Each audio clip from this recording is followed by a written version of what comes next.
What is up, guys? Sports back again with another video, and in today's video I'm going to be doing one player from each NBA team that is destined to break out or have success. Now these are all players that I tried to do, multi-year players who maybe have not had the best start to their career, that are destined to break out now because of something that has happened. So let's get right into it. For the Atlanta Hawks, I had Tayshaun Prince coming out of Baylor. I believe he was a 4-year player. Didn't get many opportunities, so to say, because the Atlanta Hawks were trying to win. You know, he was a first-round pick, so maybe he was kind of very deep in the depth chart. But this past season, you know, he actually got some playing time. He didn't do the best. So when I say he's destined to break out, I don't think he'll be destined to break out with this team. I think he'll probably look to join another team for a fresh start, and I think he'll have success there. Going on next, I have the Boston Celtics, and I said Jason Tatum. Now, Jason Tatum, I know I said he was overrated, but like I said in that overrated video, just because you're overrated does not mean you're going to be bad or you're going to be trash. You can still have a great NBA career, and I think he's still going to have a great NBA career.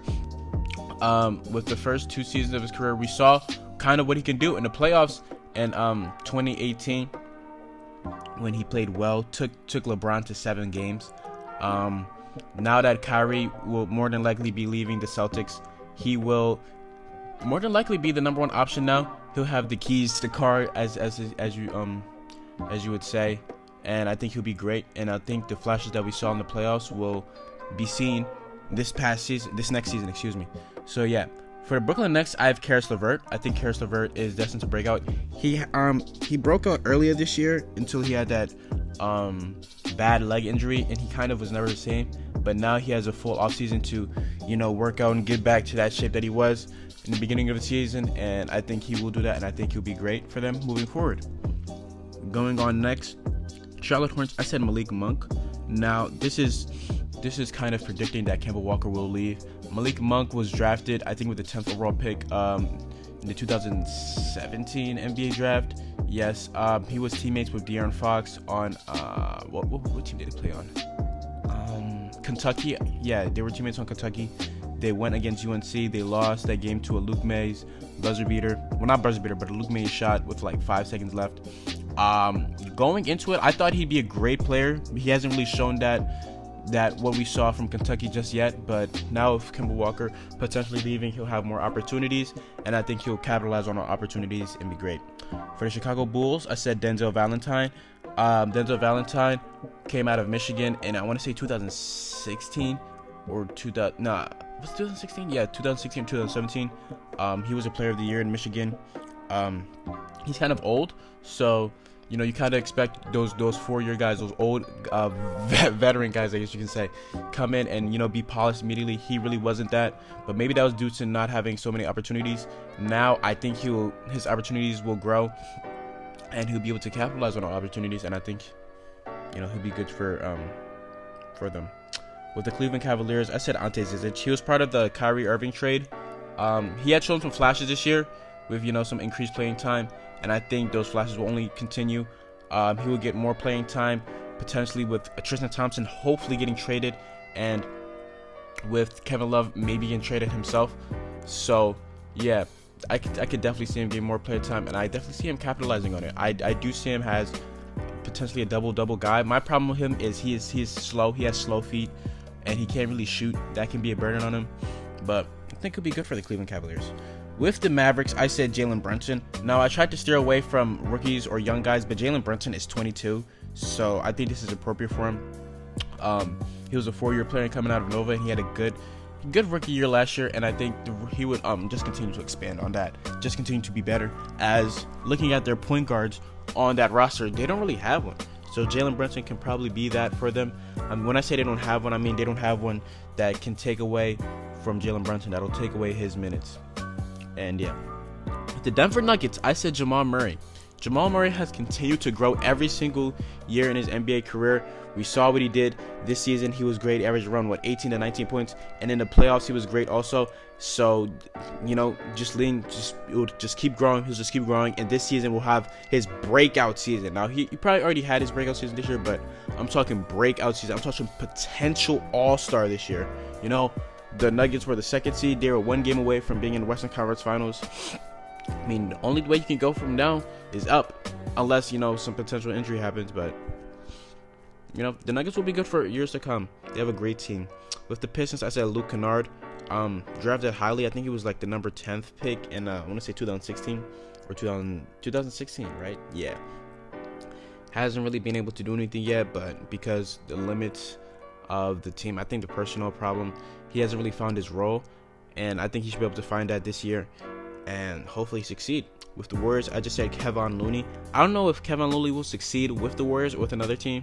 I kind of want to say he'll succeed with another team. I'm pretty sure he's a free agent this year, but he is restricted, so maybe the rules will match. Excuse me. He's been a great player for them. I think he's a 3-time champion already, so he has that experience, and I think he can be a good starting center for a team.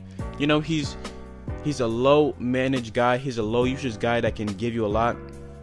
And yeah, going on next, I said Austin Rivers for the Rockets. Now, Austin Rivers, he's kind of weird for me because I guess you could say he kind of has broken out or whatever with the Clippers. He did have some good years with them, but I mean, they weren't really anything big. I think he can maybe replicate that. That's what I mean by breakout and have success.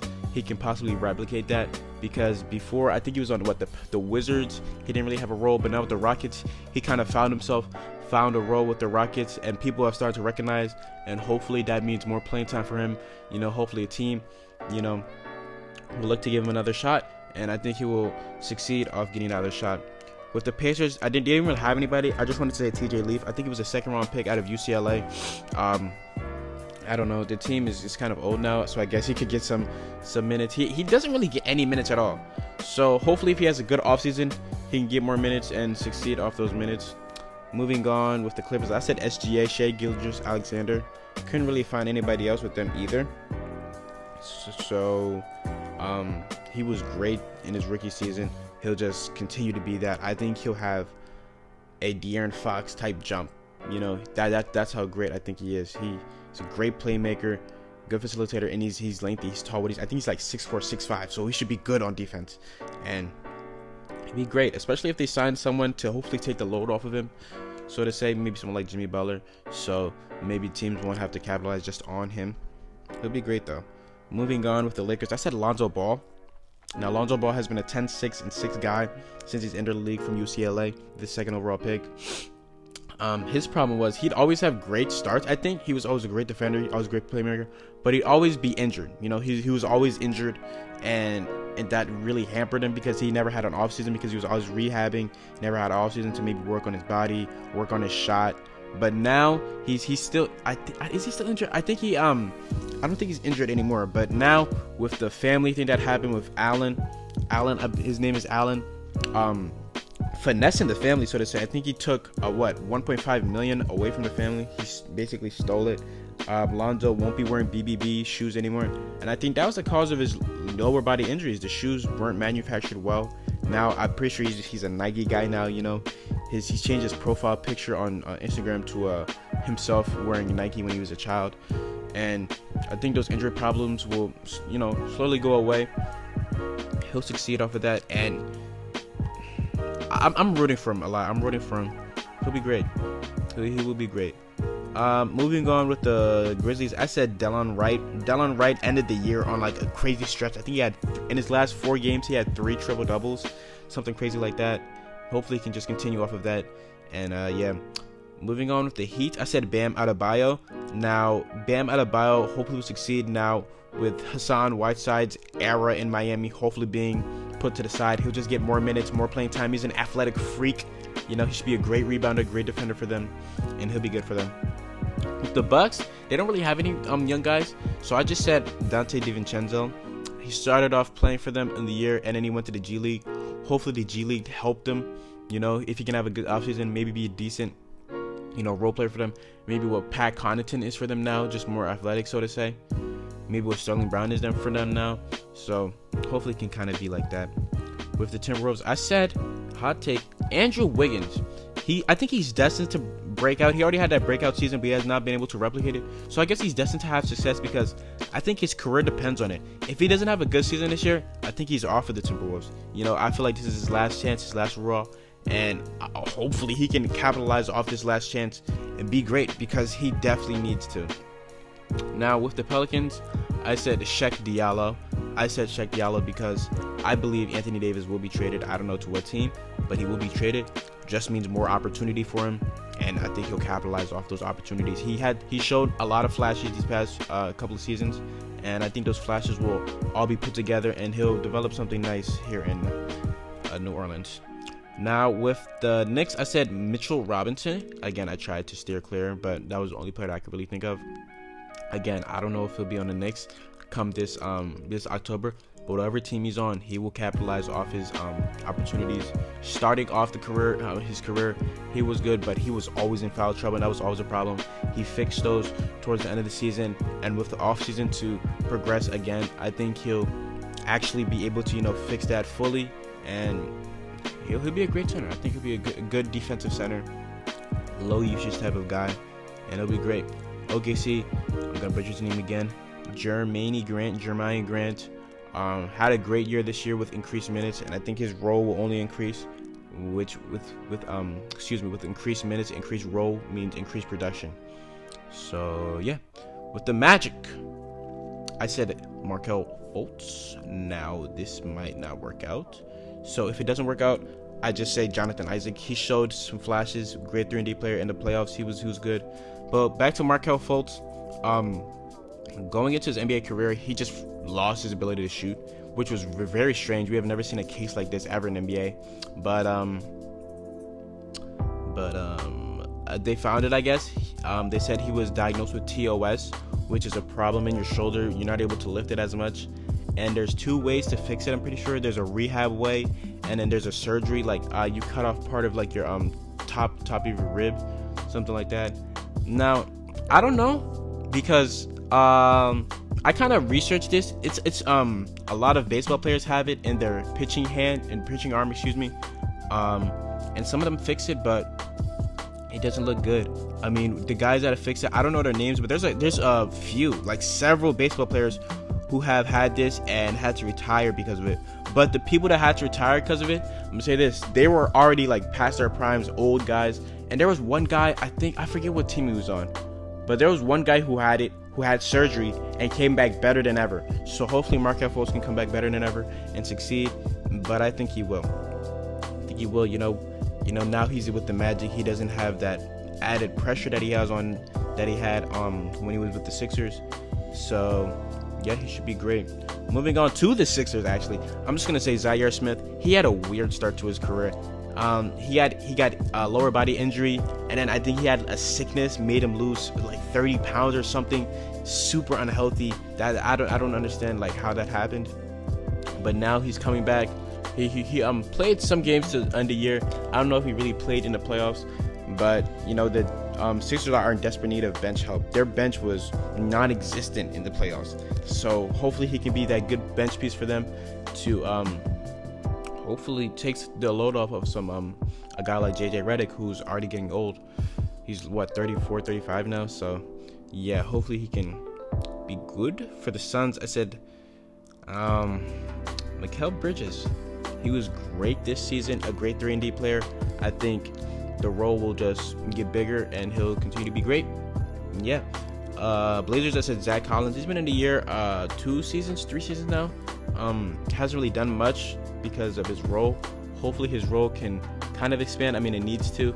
I don't know if he gets paid this offseason or next offseason, but maybe they're going to try to get the most out of him before they're going to have to pay him. So yeah, I think he'll have an increased role. With the Kings, I said Bogdanovic I think it is Bogdanovic, the one that's on the Kings, not on the Pacers. He came in I want to say last season or the season before that. It was great. I think he's another case of his role will get bigger, more opportunities. I know with Buddy Hield coming, maybe that has hampered him, but now I think he's the clear-cut, definite 6-man. I think he'll capitalize off those opportunities and be great. Yeah.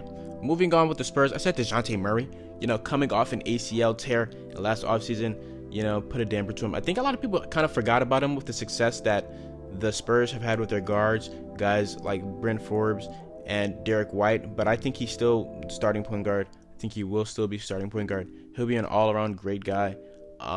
And, he's posted some videos of him with his rehab and coming back, and he looks explosive, and he looks great. He's very athletic. He's a great defender. lengthy. I think he's what 6'6", 6'7", something like that. He'll be great. He'll be great. With the Raptors, I said Fred VanVleet. Prior to maybe this last stretch that he's had, he didn't really look like it. But since he had his kid, he has been amazing for the Raptors. And I think he's found his role. And it only makes sense that his role would increase with Kyle Lowry getting older. Maybe they don't want to play him as much in the regular season, which means more opportunities for him. And if he plays great, it will just mean more opportunities for him in the playoffs. And he's capitalizing off those opportunities so far, so I don't see why he'd stop.